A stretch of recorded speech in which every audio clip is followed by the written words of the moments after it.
नमस्कार, स्वागत है आप सभी का इस साहित्य सम्मेलन में, इस साहित्य कॉन्क्लेव में। और हम ऐसे मुद्दे पे आज बात करेंगे जिसने इस देश की आजादी से लेकर और आजादी के बाद के भारत को बनाने में चिंतन की दृष्टि से एक महत्वपूर्ण भूमिका निभाई है।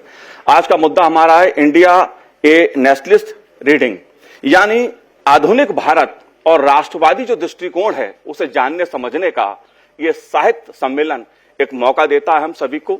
और दो खास मेहमान मेरे साथ इस समय मौजूद हैं, आप सबसे रूबरू हैं। डॉक्टर नरेंद्र शुक्ला जी हमारे साथ हैं, जो शिक्षा मंत्रालय की, भारत सरकार की भारतीय इतिहास अनुदान परिषद जो है उसमें समग्र इतिहास लेखन के समन्वयक हैं। आपका स्वागत है नरेंद्र जी। कई पुरस्कार इनको लेखन के लिए मिले हैं अलग अलग मंत्रालयों से, और कई विषयों पर, खासतौर से जो उपनिवेश काल में प्रतिबंधित साहित्य था उस पर आपने लेखन किया है। तो आजादी से पहले का जो भारत था, जिस अभिव्यक्ति की बात हम लोग करते हैं, उसमें किस तरह की पाबंदियां थीं, किस तरह की अभिव्यक्ति पे बंदिशें थीं, उस पर आपका खास कार्य रहा है। साथ ही मेरे साथ जाने माने पत्रकार पांचजन्य के संपादक हितेश शंकर जी हैं। हितेश जी, आपका भी बहुत बहुत स्वागत है। हितेश जी ने भारत विभाजन पर एक शानदार किताब लिखी है जो खासी चर्चित हुई है। तो शुरुआत हम लोग करते हैं, और पहला सवाल मेरा आपसे है डॉक्टर नरेंद्र शुक्ला जी, क्योंकि बात हम उपनिवेश काल से ही करेंगे, क्योंकि भारत का ज्ञान, दर्शन, ज्ञान चिंतन तो सदियों प्राचीन से पुराना है, लेकिन बात में 1857 से शुरू करता हूं। किस तरह के साहित्य पर पाबंदियां थीं, अभिव्यक्ति की स्वतंत्रता का मुद्दा और साहित्य का योगदान, कैसे देखते हैं इन पहलुओं को आप? मनोज जी, जो औपनिवेशिक प्रशासन है, खासकर जब हम 1857 के आसपास की बात कर रहे हैं, उस समय जो औपनिवेशिक प्रशासन है वो दो तरह से कोशिश कर रहा है। एक तो समाज में जो लंबे समय से आत्मविस्मरण पसर रहा है उसको और धक्का देना और आत्मविस्मृत हो। दूसरा एक महत्वपूर्ण काम और कर रहा है कि वह एक कृत्रिम स्मृति की स्थापना कर रहा है। वह अपने लेखन के द्वारा, और यहाँ सैनिक और उनकी पत्नियां और तमाम लोग ट्रेवलॉग तैयार कर रहे हैं और एक परिकल्पित भारत की रचना कर रहे हैं, जो जैसा भारत नहीं है वैसे भारत की एक समझ विकसित कर रहे हैं। वह साहित्य जो 1857 के आसपास, थोड़ा पहले और थोड़ा आगे लिखा जा रहा है, उस साहित्य का विवेचन अगर करें, खासकर हम 1859 की उस सरकारी रिपोर्ट की बात करें जिसमें वो कह रहा था, जेम्स लॉन्ग नामक व्यक्ति है, वो कह रहा है कि अगर हम ठीक ढंग से उस समय के समाचार पत्रों या जो कुछ भी छप रहा है उसको हम समझते तो हम 1857 को रोक सकते थे। और इसके पीछे जरा जाएं, वो लोग जो अनसंग हीरोज हैं, एक उसमें से हिंदू कॉलेज का एक 18 साल का लड़का है, और कलकत्ता लिटरेरी गजट में लिखता क्या है? वो लिखता है कि आज से 100 साल पहले, 1835 में लिख रहा है वो कैलाश नारायण, आज से 100 साल बाद हिंदू कॉलेज के ही विद्यार्थी कैसा आर्म्ड रिबेलियन करेंगे। और वो बहुत सुंदर निबंध लिखता है 48 घंटे, और उस निबंध में आप जाएंगे तो देखेंगे कि किस तरह से वो लिखता है कि सूरज डूबते हुए एक मीटिंग है, और उस मीटिंग में एक बूढ़ा सा व्यक्ति खड़ा होता है और फिर पीछे से अपना भाषण देता है, और पीछे से लाल कोट लाल कोट लाल कोट आवाज आती है, और फिर उसमें से एक व्यक्ति बाहर आता है। दोनों तरफ से लड़ाई होती है, थोड़ी देर में पहला भारतीय विजय होता है और बाद में हारता है। ये पूरा पूरा अच्छा निबंध है। और इसी के साथ हम ये जानते हैं कि जब भी प्रतिरोध आता है ना, तो सबसे पहले साहित्य, संगीत, कला यहाँ से आती है। और नील दर्पण की आप बात करते हैं, नील दर्पण 1859 के आसपास होता है, और केवल लिखना नहीं, असल में प्रदर्शन और प्रतिबंध का सबसे पहला एक्ट जो आ रहा है, ड्रामेटिक परफॉर्मेंस एक्ट। तो 1876 में जो ड्रामेटिक परफॉर्मेंस एक्ट आता है, वो क्यों आता है? इसलिए कि नील दर्पण का प्रदर्शन किस तरह हो रहा है और उस प्रदर्शन का असर क्या हो रहा है। मैं उस असर के बारे में 1 सेकंड में, 10-15 सेकंड में आपको बताता हूं। उसमें एक कहानी है जिसमें एक सीन है जिसमें एक नीलाहा गोरा एक अल्पवयस्क बच्ची को लेकर के आता है और उसकी ओर बढ़ रहा है, और वो बच्ची कह रही है कि आप मेरे पिता हैं। वो कहता है कि मैं तुम्हारे बच्चे का बाप बनना चाहता हूं। और इसी समय दरवाजा तोड़ते हुए 2 व्यक्ति आते हैं, भीम और उसको मारते हैं। एक दिन एक प्रसंग में थोड़ा सा डिले हो जाता है इन दोनों के आने के, और जो देख रहा होता है व्यक्ति उसको अपना जूता उतार के मार देता है उस अंग्रेज को। और ये कौन सा व्यक्ति होता है? ये होते हैं ईश्वरचंद्र विद्यासागर। ईश्वरचंद्र विद्यासागर जैसे व्यक्ति नाटक देखते हुए अपना आपा खो देते हैं और उस अभिनय करने वाले व्यक्ति को मार देते हैं। तो आता है ड्रामेटिक परफॉर्मेंस एक्ट, क्योंकि वो जानते हैं, अंग्रेज जानते हैं कि इसका असर क्या होने वाला है।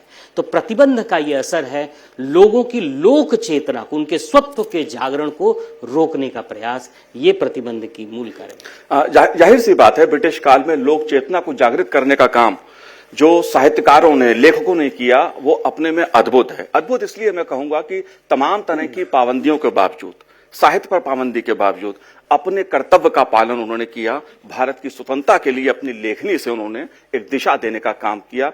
लेकिन हितेश जी, आधुनिक भारत को के इतिहास को देखने का दृष्टिकोण क्या होना चाहिए, किस तरह से? क्योंकि ये बात तो उपनिवेश काल की रही, लेकिन आधुनिक भारत को हम कैसे देखें, क्या दृष्टिकोण? मनोज जी, जब हम आधुनिक भारत की बात करते हैं तो ये पूरी एक यात्रा है, पीछे से आगे तक हम कैसे चले और बीच में हमारी आंखों पर कौन सा चश्मा चढ़ाया गया। ये अगर इस यात्रा को इसी तरीके से देखें तो भारत का स्वतंत्रता संग्राम, भारत की स्वतंत्रता, भारत का इतिहास लेखन, इसके अलग अलग आयाम हैं। और अगर इसको हम पॉइंट वाइज कहें या त्रिआयामी विवेचन की दृष्टि से देखें तो इसमें 3 चीजों की आवश्यकता लगती है कि एक तो जो औपनिवेशिक शासन है जी, वो कभी भी आपके जो पहला स्वतंत्रता संग्राम है वो स्वतंत्रता संग्राम नहीं मानते, उसे विद्रोह कहते हैं। तो क्या वो वास्तव में विद्रोह था या वास्तव में संगठित एक प्रयास था भारत का अपने गौरव को प्राप्त करने के लिए एकजुट होने का? ये पहली चीज है। एक तात्या टोपे के वंशज हुए पराग टोपे, अमेरिका में रहते हैं, उनकी एक पुस्तक है ऑपरेशन रेड लोटस। उसमें बहुत व्यवस्थित तरीके से ये बताया गया कि ये छिटपुट बगावत या लड़ाई नहीं थी, बहुत व्यवस्थित चीजें थी। जैसे मैं एक उदाहरण देता हूं कि जैसे कमल का फूल उसका एक प्रतीक था। कमल का फूल ही प्रतीक क्यों? उसके साथ रोटी ही क्यों? कमल का फूल और रोटी ये आमतौर पर समझ में नहीं आता, मगर जैसे पौलो कोएल्हो को हम पढ़ते हैं, दा विंसी कोड जैसी ही एक ये सुनियोजित रणनीति है। कमल के फूल में 24 पंखुड़ियां होती हैं और उसके साथ रोटी, यानी आपके घर 24 लोग आएंगे, आपको भोजन की व्यवस्था रखनी है। इतनी रणनीति बारीकी से काम हो रहा था, उसके ब्यौरे पराग टोपे की उस पुस्तक में जुटाए गए हैं। महिलाएं उस समय गीत कौन से गाती हैं और नदी में खड़े होके जिस बेलन से रोटी बेली जाती है उसको पानी में डुबो के महिलाएं कहती हैं, नदी की, गंगा की सौगंध लेकर कहती हैं कि लोग आते जाएं, हमारे हाथ नहीं थकेंगे। तो सरकार बताने वाली है कि ये छिटपुट लड़ाई है और भारत का तंत्र जो उस समय था वो एक पूरी चेतना के जागरण में लगा हुआ है। तो पहली चीज तो यह है कि हम अपने स्वतंत्रता आंदोलन को कैसे देखें। दूसरी चीज है कि ब्रिटिश इतिहासकार या ब्रिटिश ठप्पे के इतिहासकार वो बार बार भ्रमित करने की कोशिश करते हैं कि शायद कुछ अच्छी चीजें देने के लिए ये शासन था। वो व्यवस्था की बात करते हैं, रेलवे की बात करते हैं, बाकी सब चीजों की बात करते हैं, परंतु इसका एक आर्थिक पक्ष था और आर्थिक पक्ष लोगों को बताना वो बहुत महत्वपूर्ण हो जाता है। दादा भाई नौरोजी ने ये काम किया, आरसी दत्त ने ये काम किया। जो ड्रेन थ्योरी है कि जैसे आप एक स्पंज से एक जगह सारी चीजें समेटते हैं पानी को और वो लंदन में जाकर निचोड़ दिया जाता है, तो भारत के पूरे संसाधन कैसे इकट्ठे किए जा रहे हैं, चाहे वो वेतन भत्तों के रूप में हो, चाहे कर व्यवस्था के रूप में हो, चाहे संसाधनों की लूट के तौर पर हो। एक बड़ी भारी लूट है जो जारी है, वो सारा चलता है और ड्रेन थ्योरी ये बताती है। दत्त साहब ने 2 चीजें की। आर्थिक व्यवस्था के विश्लेषण के साथ उन्होंने फेमिन्स इन इंडिया एक पुस्तक लिखी, शायद 1901 या 1900 की वो पुस्तक है। उसमें भारत की ये एक तरफ लूट चल रही है, दूसरी तरफ दुर्दशा है कि जो अकाल पड़ रहे हैं उस समय भारत की तरफ किसी का ध्यान नहीं है। ये दोनों चीजें मिलकर एक सुविचारित आधार देते हैं क्रांति के लिए कि हमारे साथ लूट भी हो रही है, हमारे साथ अत्याचार भी हो रहा है, हमारे साथ अपमान भी हो रहा है। तीसरी बात है कि आज भी जो दक्षिण में या बाकी जगह पर एक विवाद खड़ा करने की कोशिश होती है वो है भ्रंश रेखाएं या फॉल्ट लाइंस ढूंढने की बात। मगर आप इस पूरे दौर को देखेंगे तो देखेंगे कि रविंद्रनाथ ठाकुर एक साहित्य रच रहे हैं राष्ट्रभाव से ओतप्रोत। बंकिम चंद्र सन्यासी विद्रोह की बात कर रहे हैं, आनंद मठ लिख रहे हैं। इधर सावरकर हिंदुत्व की रचना कर रहे हैं। तो सब लोगों को एक करने वाली बात, भाषा अलग अलग हो सकती है, तमिल में साहित्य है, बंगाली में साहित्य है, हिंदी में साहित्य है, बोलियों में लोकगीत हैं। तो ये जो सारी रचनाएं हैं ये भारत का एक समग्र चित्र भी देती है जिसको कभी सामने आने से रोकने की लगातार कोशिश होती रही। तो मुझे लगता है तीन चीजें हैं। पहला, अपने स्वतंत्रता के आग्रह और इस देश को सांस्कृतिक राष्ट्र के तौर पर उसको स्वीकारना, समझना। दूसरा, उसका जो पहला संग्राम था उसको चिन्हित करना। आर्थिक लूट को समझना और जो क्रांति का विस्तार नहीं कहूंगा, स्वतंत्रता का विस्तार, उसके लिए एक आधार तैयार करना। ये सारी चीजें होती हैं तब हमारा फ्रेम सही होता है, नजरिया सही होता है। अगर हम मॉडर्न कॉन्टेक्स्ट में बात करें, आधुनिक भारत की बात करें, तो पहले अपना चश्मा ठीक करने की जरूरत है। जी बिल्कुल। जो मॉडर्न इतिहास की हम बात करते हैं और दृष्टिकोण की बात करते हैं, तो मैं अगर दो शब्दों में कहूं, चाहे वो आजादी से पहले की बात कहूं या आजादी के बाद कहूं, दृष्टिकोण एक ही था, एक भारत श्रेष्ठ भारत। और प्रधानमंत्री नरेंद्र मोदी का जो आज चिंतन है वो भी एक भारत श्रेष्ठ भारत का है। लेकिन अगर मैं उपनिवेश काल की बात नरेंद्र जी करूं आपसे, तो समाचार पत्रों की भूमिका, बात मैं हरिजन की करूं, यंग इंडिया की करूं, ऐसे तमाम एक लंबी फेहरिस्त है मेरे पास उन समाचार पत्रों की जिन्होंने देश की आजादी के आंदोलन में एक महत्वपूर्ण भूमिका निभाई। इस भूमिका को आप कैसे देखते हैं? हरिजन और यंग इंडिया के बारे में बहुत से लोग जानते हैं। मैं उन पत्रों की बात कर रहा हूं जिनको लोग नहीं जानते, और वो लोग कैसे लड़ रहे थे औपनिवेशिक प्रशासन की नीतियों की। मेरी किताब उपनिवेश अव्यक्ति और प्रतिबंध में मैंने 1880 से 90 के बीच जो पत्र प्रकाशित हो रहे थे, जो कुछ भी प्रकाशन हो रहा था, उसकी एक लिस्टिंग की, और उस समय जो कुछ भी घटनाएं घट रही थी उससे उसको समझने की, को रिलेट करने की कोशिश की। मैंने देखा कि उस तरह में तीन तरह के पत्र छप रहे थे। एक तो जो अंग्रेजी स्वामित्व में पत्र थे, एक वो पत्र थे जो भारतीय स्वामित्व थे लेकिन औपनिवेशिक प्रशासन के साथ थे, और एक पत्र वे थे जो भारतीय समस्याओं को, भारतीय स्वामी थे और भारतीय समस्याओं को उठा रहे थे।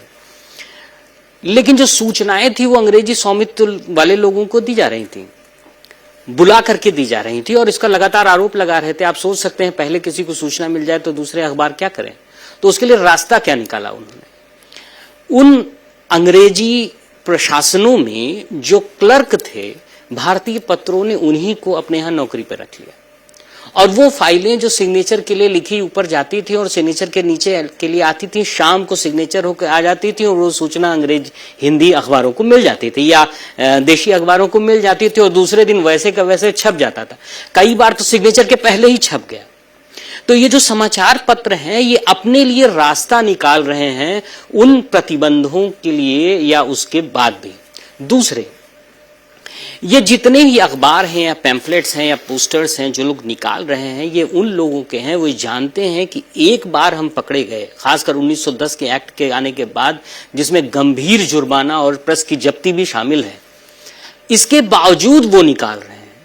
और खासकर प्रतिबंधित साहित्य की बात करें तो आप अगर पूरे साहित्य को मिला लें तो आप ये देखेंगे कि जो बड़े नायक हैं उनका साहित्य एक तरफ, और जो बड़े आम लोग हैं वो बड़ा विपुल साहित्य है जो प्रतिबंधित हो रहा है। वो जानते हैं कि अगर ये पकड़ा गया तो न केवल ये इसकी जब्ती होगी बल्कि अच्छे से उसको पकड़ा जाएगा, मुकदमा चलाया जाएगा। इसके बावजूद वो निकाल रहे हैं। मैं वर्तमान एक पत्र है कानपुर से निकल रहा है और तमाम अध्यादेश 1927 के आसपास आ रहे हैं, और वो लिखता है, अपना पेपर बंद कर रहा है और ये लिखता है कि जिस दिन भारत आजाद होगा उस दिन वर्तमान की यह हानि भारत के लोग जब अपना इतिहास भारतीय दृष्टि से लिखेंगे तो उस दिन वर्तमान जैसे अखबारों की हानि वो जरूर लिखेंगे, और वो पूरा पत्र यह कह करके बंद हो जाता है।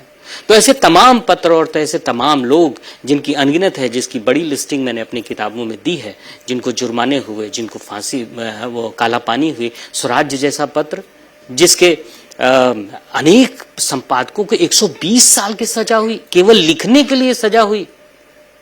ऐसे तमाम संपादकों को, उसका तो विज्ञापन है कि 1 जून की रोटी मिलेगी और 1 गिलास पानी मिलेगा, उसके हमें संपादक चाहिए। और सच मानिए संपादकों की कमी नहीं हुई, उनको लगातार सजाएं होती रहीं, लेकिन संपादकों की कमी नहीं हुई। और वो इतिहास तो इतना गजब है, आप जब अभिलेखागार से जाएंगे और भारतीय दृष्टि लेकर के जाएंगे तो आपको वही तथ्य बोलते हुए, उड़ते हुए, देखते हुए मिलेंगे, और भारतीय दृष्टि से आपको एक नया संसार खड़ा होगा जिसमें आप देखेंगे कि भारत के लोगों ने, भारत को आजाद करने आम लोगों ने कितनी कितनी कुर्बानियां दी। जी बिल्कुल, वो कुर्बानी जो दी उन्होंने, और आज उसी का ही परिणाम है कि भारत आज सबकी दुनिया के सामने एक लोकतंत्र मजबूती के साथ खड़ा है। लेकिन हितेश जी, अगर बात मैं अंग्रेजी हुकूमत की करूं, ब्रिटिश काल की करूं, क्योंकि उनका जो दृष्टिकोण था, क्योंकि हम बात दृष्टिकोण की कर रहे हैं, नेशनलिस्ट दृष्टिकोण की कर रहे हैं, राष्ट्रवादी चिंतन को समझने की कोशिश कर रहे हैं, तो भारत की जो ज्ञान की वैभवता है उसको अंग्रेजों ने, मैं कहूं, या तो बहुत हल्के ढंग से लिया, या उसके लिए आप ये भी कह सकते हैं कि अंग्रेजों की दृष्टि में जो भारत का चिंतन था, भारत का ज्ञान दर्शन था, उसको उन्होंने कहीं ना कहीं एक तरह से नजरअंदाज करने की कोशिश की। आप कैसे देखते हैं भारत की उस साहित्य समझ को, उस ज्ञान चेतना को? मैं दोनों चीज, आपके प्रश्न का उत्तर भी दूंगा, परंतु आपने कहा ये दृष्टिकोण की बात है, पहले वाले उत्तर में एक संपुट जोड़ना चाहूंगा कि साहित्य को प्रतिबंधित करने का ये जो खेल है, इस देश की समझ, सरोकार और दृष्टि को बाधित करने का राजाश्रय के माध्यम से जो खेल है, ये उसी समय नहीं चला।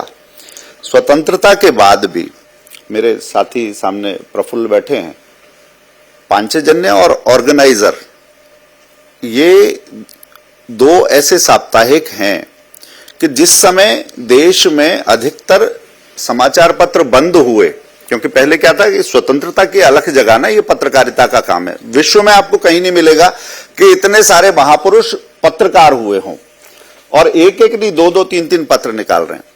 तो जिस समय स्वतंत्रता मिली तो एक प्रश्न ये भी आया कि स्वतंत्रता तो मिल गई, अब अखबार निकाल के क्या करेंगे? तो बहुत सारे अखबार बंद भी हुए उस समय पांचजन्य और ऑर्गेनाइजर शुरू होते हैं। महात्मा गांधी की हत्या जैसे ही होती है 48 में, सरकार का डंडा फिर चलता है, सबसे पहले अखबारों पर चलता है, और उसमें सबसे पहले, आपातकाल तो बाद की घटना है, पांचजन्य ऑर्गेनाइजर के संपादकों को जेल में डाला जाता है, मुकदमा चलता है पंजाब के साथ, वो एक अलग बात है। तो पहली बात तो यह है कि चश्मा ठीक करना कि सत्ता का हस्तांतरण तो हुआ, मगर क्या स्वराज्य में जो स्व था उसका जागरण हुआ, हमारी दृष्टि ठीक हुई? पहली बात वो है। फिर जब ये स्व की बात होती है तो इस ज्ञान परंपरा की बात भी होती है। अंग्रेजों के संदर्भ में ही महात्मा गांधी का शायद 1913 का चैथम हाउस का एक भाषण है, और उसके अलावा भारत में अलग अलग जगह पर उनके जो दिए हुए भाषण हैं, उसमें एक महत्वपूर्ण तथ्य उठाया गया, और वो तथ्य क्या था कि इस देश की ज्ञान परंपरा बहुत अच्छी थी। कृषि, हस्तशिल्प, कौशल, बाकी व्यवस्थाएं अपनी कायदे से चल रही थी, और अंग्रेजों ने उस ज्ञान रूपी जो वृक्ष है उसकी जड़ें खोदी और जड़ें खोदकर बाहर रख दी, जिससे वो पूरा वृक्ष विनष्ट हो गया, पूरा जो ट्री था वो खत्म हो गया। जब गांधी जी ने ये लिखा तो बड़ी तिलमिलाहट हुई अंग्रेज सरकार को कि भाई ऐसा है ना, आजकल के बच्चे जो देखते हैं, जिसके फॉलोअर्स ज्यादा होते हैं, जिसके लाइकिंग ज्यादा होते हैं, उससे ज्यादा दिक्कत भी होती है, इन्फ्लुएंसर भी। गांधी जी के साथ भी ऐसा ही था। तो गांधी जी के पीछे वो सरकार पड़ती है, और बार बार उनको एक चिट्ठी लेकर एक व्यक्ति पहुंचता है कि आपने जो बोला उसका सपोर्टिंग डॉक्यूमेंट्स कहाँ हैं? आप ऐसे बोलते हैं, हम तो आपके लिए अच्छा कर रहे हैं और आप बता रहे हैं कि हम सब खराब कर रहे हैं। तो गांधी जी के पास, हालांकि उन्होंने अपने पूरे जीवन काल में 50-55 हजार पेज लिखना कोई सरल बात नहीं है, परंतु जिस तरह के डेटा की आवश्यकता थी उन्होंने धर्मपाल जी को इस काम पर लगाया। और धर्मपाल जी के समग्र को देखेंगे तो उसमें शायद 6ठा खंड है रमणीय वृक्ष के नाम से, the beautiful tree. The beautiful tree में उन्होंने कहा कि अब इसका उत्तर जो है इन्हीं की शैली में अकादमिक ढंग से जैसे अंग्रेजों को समझ आता है, अब इसका उत्तर उसी तरीके से दिया जाएगा। और मद्रास प्रेसिडेंसी का ही जब वो डेटा इकट्ठा करते हैं तो आपको हैरानी होगी, 1 लाख गांवों में 1 लाख पाठशालाएं हैं ऐसा पता चलता है। तो पहला भ्रम तो ये टूटता है कि भारत में अंग्रेजों के आने के बाद स्कूल बने, वहां पर गुरुकुल चल रहे हैं, पाठशालाएं चल रही हैं, टोला जो टोले पर होता है वो चल रहे हैं, उनका पूरा डेटा उन्होंने दिया। दूसरा भ्रम इससे टूटा कि बताया गया कि शिक्षा तो बस उच्च कुलीन ब्राह्मण वर्ग और जाति व्यवस्था से केंद्रित थी। उसमें पता चला कि नहीं, ये जो स्कूल हैं, ये जो गुरुकुल हैं, ये सभी के लिए खुले हुए हैं, सारे लोग शिक्षित हैं। और थॉमस मुनरो का एक कथन है, धर्मपाल जी उसका उल्लेख करते हैं 1820 में, कि एक आम भारतीय आम यूरोपीय से ज्यादा पढ़ा लिखा है। फिर न्याय व्यवस्था की, ग्राम व्यवस्था की, चौपालों की बात होती है कि नियम के साथ नैतिकता चलती है और भारत की अपनी व्यवस्था है, अंग्रेजों ने कुछ दिया नहीं है, इस पूरे ढांचे को खराब कर दिया है। कैलकुलस की बात होती है, केरला स्कूल ऑफ मैथमेटिक्स की बात होती है, पाई का मूल्य, कैलकुलस का सिद्धांत। महाराष्ट्र और कर्नाटक की बात धर्मपाल जी करते हैं कि यहां पर उन्नत स्तर का गणित पाठन जो है सरकारी मदद के बिना होता है। मगर फिर क्या होता है कि 1935 में जो लॉर्ड मैकाले की शिक्षा पद्धति आती है, उसमें अचानक कहते हैं कि उच्च शिक्षित तो वही होगा जिसका माध्यम अंग्रेजी होगा। यानी आपके पास जिज्ञासा है, आपके पास समझ भी है, आपके पास ज्ञान भी है, मगर आपके पास अंग्रेजों की थोपी हुई भाषा नहीं है तो आप अनपढ़ हैं। तो पढ़े लिखे लोगों को उनकी डिग्री वो जो हम देंगे, ये करने का जब खेल हुआ तो उस खेल को उजागर करने का ये सारा काम है। धातु विज्ञान में, कृषि विज्ञान में, रसायन विज्ञान में, सारी चीजों का लेख अगर आपको उल्लेख पकड़ना हो तो एक पुस्तक मैंने बताया, बाकी ऐसी बहुत सारी पुस्तकें हैं, मगर ब्यूटीफुल ट्रीज में पढ़ने वाली पुस्तक है, पूरा तथ्यात्मक ब्यौरा देती है। अगर इसी बात को मैं आगे बढ़ाता हूं, 1900 के बाद अगर आप देखेंगे तो पूरा इतिहासकारों का और स्वतंत्रता आंदोलन से जुड़े हुए तमाम लोग वो कैसे, क्यों हिंदू केमिस्ट्री लिख रहे हैं, वो हिंदू पॉलिटी लिख रहे हैं, हिंदू एस्ट्रोफिजिक्स लिख रहे हैं, और हिंदू नाम से 1905 से 1930 के बीच में कम से कम 40 ग्रंथ हैं जो हिंदू के ही नाम से चले आ रहे हैं।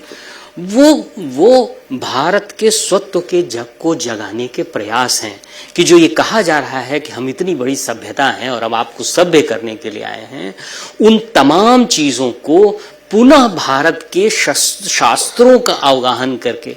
और अच्छी बात यह है जो पिछले अभी उसमें बातचीत चल रही थी पैनल में, अनुवाद, ये जो अनुवाद है ये बहुत बड़ी समस्या है। जो 19वीं और 20वीं शताब्दी में अनुवाद से ज्ञान आया, हमारे लोगों ने प्रयास किया कि हम मूल ग्रंथ पर जाएं और मूल ग्रंथ से चीजों को लेकर के आएं। वो ज्ञान जो अनुवाद से प्राप्त होता है और खासकर अंग्रेजी अनुवाद से, जो सत्य की समझ, जो भारत के मूल्य की समझ से नहीं पैदा हुआ है, वहां से आए हुई किताबें हमको भ्रमित करती हैं। और तमाम बहुत से राष्ट्रवादी लेखकों को भी उन्होंने बाद में भ्रमित किया, और भ्रमित करने के बाद जो उन्होंने लिखा उस भ्रम से ओतप्रोत था, लेकिन बाद में वो अपने आप को सुधारे जब उन्होंने मूल ग्रंथ। मैं अरविंद घोष का उदाहरण देना चाहूंगा। अरविंद घोष 1892 में जब उनके पिता की मृत्यु हुई और 93 में यहाँ आए तो वो पूरी तरह अंग्रेजी चीजों में समझ रहे थे, लेकिन आने के बाद जिस तरह से उन्होंने भारतीय संस्कृत ज्ञान परंपरा को पढ़ा और भारतीय मूल्य और दर्शन को भारतीय लोकमानस के को केंद्र में रखकर समझने का प्रयास किया, तब उनका जिंदगी, उनके सोचने का तरीका और चीजें बदल गई। तो वो पूरा इतिहास है जो राजनारायण बसु, उनके नाना से लेकर के उनके दोनों भाई, वो और वारिन घोष, एक सैनिक क्रांति में जाता है और एक ज्ञान की तरफ जाता है। दोनों आप आगे देखेंगे तो वो एक बड़ी कहानी है इतिहास का। बड़ा बिल्कुल डॉक्टर नरेंद्र जी, जो आपने कहा कि जो उस समय भी भारत का जो ज्ञान दर्शन था, जो संस्कृति थी, जो सभ्यता थी, उसके जरिए स्वतंत्रता संग्राम आंदोलन को एक धार देना, दिशा देना, उस दिशा से उसके लिए भी अपने अपने ढंग से तमाम साहित्यकार, लेखक कार्य कर रहे थे। लेकिन हितेश जी, मैं आपसे समझना चाहता हूं, क्योंकि स्वतंत्रता संग्राम आंदोलन की जब हम बात करते हैं, क्योंकि इतिहास हमारा जो हमें बताता है, उसमें दो धाराएं खास तौर पे जिनका जिक्र होता है, अहिंसा का आंदोलन और क्रांतिकारियों का आंदोलन। दोनों की धाराएं अपनी अपनी थी, एक ही लक्ष्य था कि देश स्वतंत्र हो, भारत आजाद हो। कहीं ना कहीं लेकिन एक परस्पर विरोधी दिखाई देता है एक दृष्टिकोण। आप इस दृष्टिकोण को कैसे देखते हैं? और इस संदर्भ में जो हिंदू ग्रंथों की बात हो रही है, जिसको मैं राष्ट्रवादी चिंतन से जोड़ूंगा, उसको आप कैसे देखते हैं इन धाराओं के बीच? मुझे लगता है ये जी सबसे बड़ा और सबसे महत्वपूर्ण प्रश्न है। गरम दल, नरम दल, क्रांतिकारी, अहिंसक, इस तरह से बताना और बांट के देखना। परंतु जब राष्ट्र को हम देखते हैं एक कुटुंब की तरह से, एक परिवार में दो लड़के होते हैं, दोनों का मिजाज एक जैसा हो ये जरूरी नहीं, मगर उनके लिए परिवार तो परिवार होता ही है। इसी तरह से और एक दूसरे के लिए तालमेल भी होता है। ये बार बार स्थापित करने की कोशिश की जाती है कि नहीं वो ये उनको खारिज करते थे, वो इनको खारिज करते थे, ऐसा बिल्कुल नहीं था। जैसे मैं नास्तिक हूं, भगत सिंह लिखते हैं, और भगत सिंह जब वो पुस्तक लिखते हैं, एक युवक लिख रहा है, वो क्रांति के लिए बिल्कुल तैयार है, उसके विचारों में, उसके जो नेटवर्किंग अपने साथियों में होती है, उसी तरह के लोग भी हैं, मगर वो उस पुस्तक में लिखते हैं कि सशस्त्र और अहिंसक दोनों के तालमेल से ही ये स्वतंत्रता मिलेगी और दोनों ही तरीके आवश्यक हैं। इसी तरह से जब सावरकर लिखते हैं तो सावरकर भी दोनों तरीकों की बात करते हैं कि दोनों तरीके आवश्यक हैं।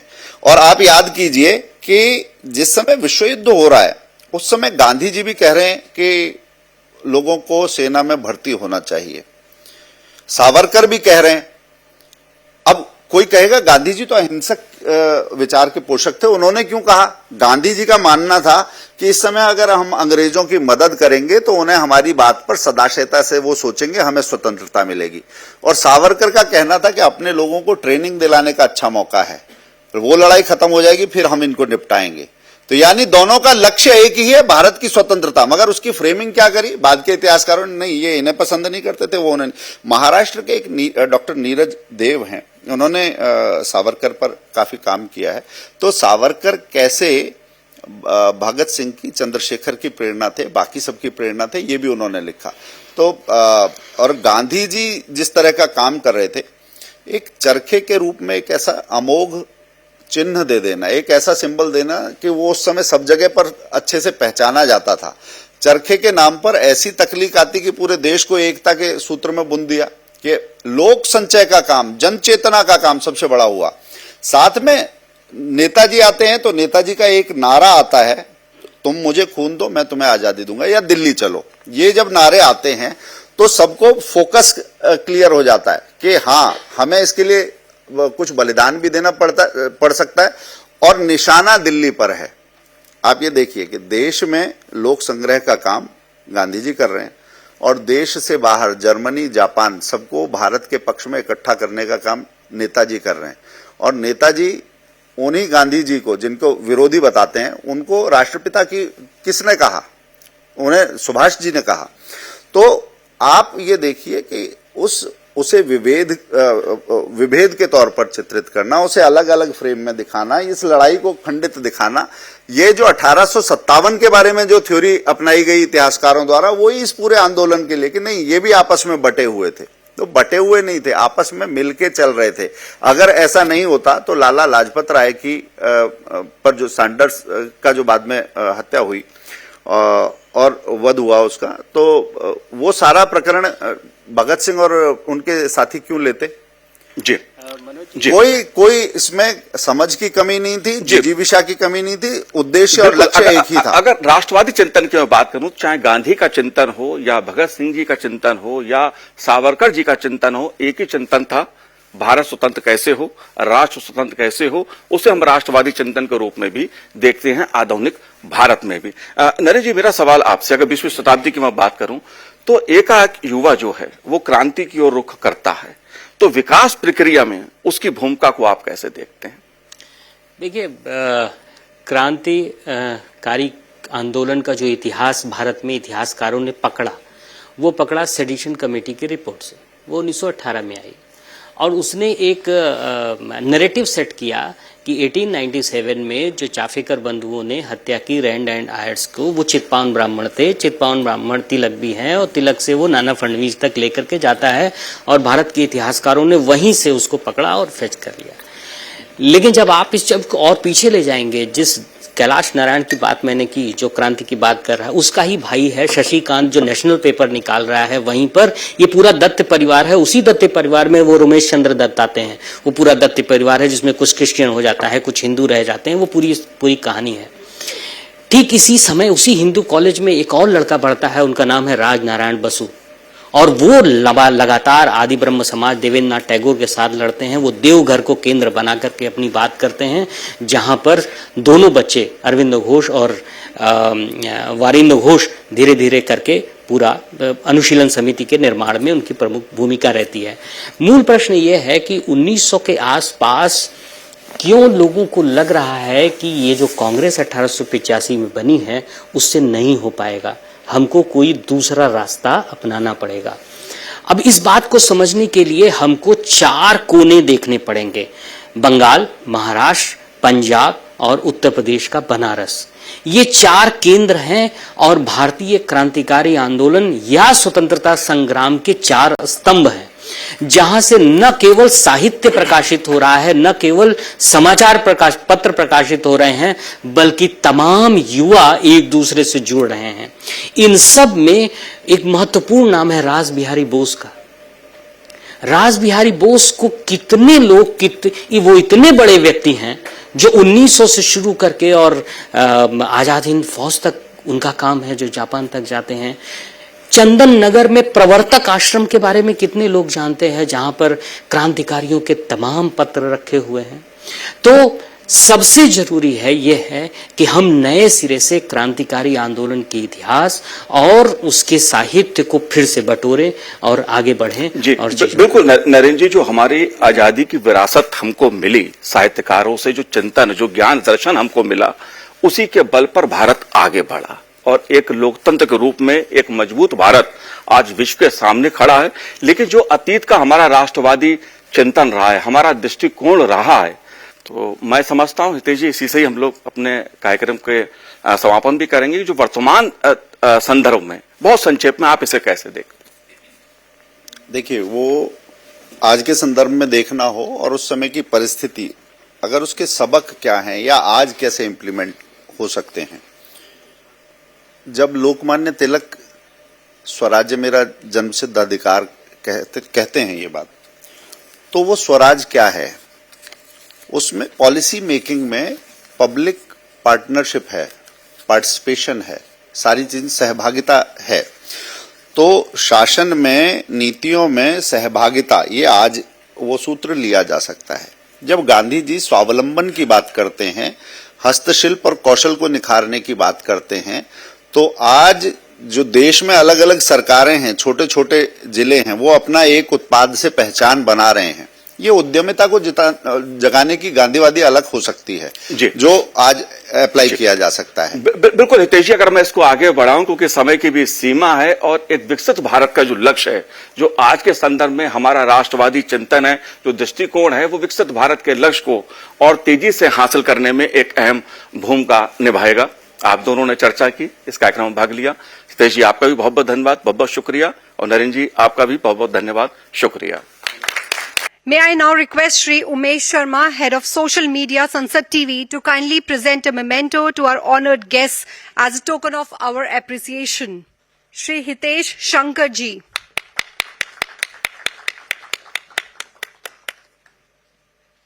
Shri Narendra Shukla.